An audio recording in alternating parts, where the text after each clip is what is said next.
ঠাকুরগাঁও আঞ্চলিক পাসপোর্ট অফিসে ঘুষ গ্রহণের সময় এক কর্মকর্তাকে আটক করেছে দুদক।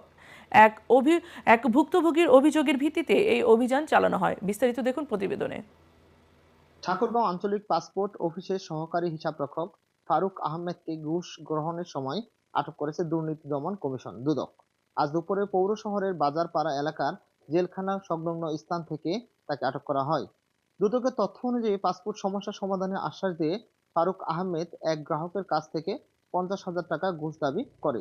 প্রথম কিস্তিতে 20,000 টাকা নেওয়ার সময় তাকে হাতে নাতে আটক করা হয়। দুদক ঠাকুরগাঁওয়ের উপপরিচালক তাহসিন মুনাবিল হক জানান, নতুন কমিশনারের এটি প্রথম অভিযান।